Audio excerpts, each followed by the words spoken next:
recognized as the most accomplished piece of 20th century fiction. The underdog story with such a large scale of grandeur just blew my mind. It was Star Wars all over again, but for my generation. When Tolkien published The Hobbit in 1937 with Allen and Unwin, it was kind of surprisingly to everybody a huge success. So naturally they wanted a sequel. And he ended up spending 14 years and writing this 1,000-page thing, which was not exactly the sequel that anyone envisioned. The first time it was published, it did okay, but it wasn't the phenomenon. And then obviously the kids of the 60s, who I think were smoking a little pipe weed, got into it. And that created this real, phenomenon to a certain extent. If The Lord of the Rings was never written, we certainly wouldn't have the fantasy genre as we have it now. People running across the street in Atlanta, Georgia at Dragon Con in their costumes. You definitely would not have had that if there wasn't The Lord of the Rings. D&D, a lot of things wouldn't exist. World of Warcraft wouldn't exist if it wasn't for Tolkien and Lord of the Rings. The fantasy stuff all comes from there. It's kind of the fantasy book. I think role-playing games would exist if it wasn't for Lord of the Rings, but I think they would be stupid.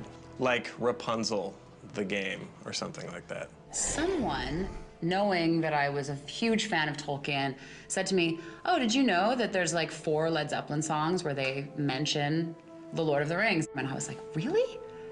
Wow, that's kind of cool. So that got me into Led Zeppelin. Obviously, when the movies came out, a whole new bunch of people started reading it, and it also crossed over into girls reading it a little bit more, because when the movies came out and they saw how beautiful Orlando Bloom is.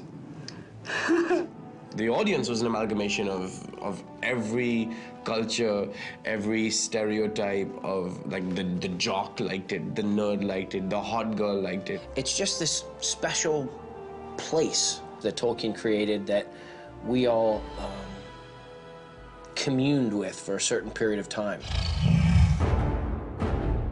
After the movie, the books became bestsellers in India, and that's what I thought was fascinating, is that it was not just a ethnocentric view of the way the world was. It was, wow, look at all these different cultures coming together to take on one evil. We were traveling with Pete Jackson, and we got off a plane in Japan, actually, and the airport was just insane, And Pete said, this must be like what Beatlemania felt like. You can feel it everywhere. You can see it in a lot of different television shows. We did an entire episode. Wolowitz finds a ring, and then we mathematically calculate that that is the one ring, and it tears us apart. To dedicate an entire episode is, we're huge fans. It's even got the Elvish engraving on it. It's not Elvish. It's the language of Mordor written in Elvish script.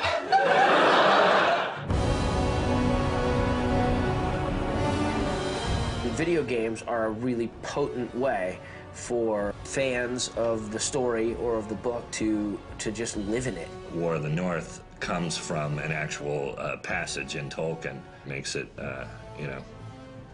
great for the nerd in me, because nerds like to get things right. It's not just made up and pulled out of thin air, it's drawn from the books, it's drawn from source material. Gandalf said that but for the actions of a few brave heroes in the north, all of Middle-earth could have fallen. We took that as the launching off point for our story. We're getting to that point now where you sort of have to start exploring new worlds. Yeah, I think it's really exciting. There are many things in the deep waters, and seas and lands may change.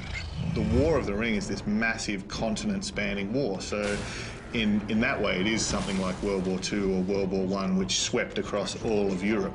What we thought we could do is go and explore another front of that war and see what was happening in another part of Middle-earth. There's a lot that was happening that was only alluded to in the books. And if this is my chance to, experience one of those tales, then I'm all about that. Quickly, tell me what has happened, but keep your voices low. There are unfriendly ears, even here in Bree.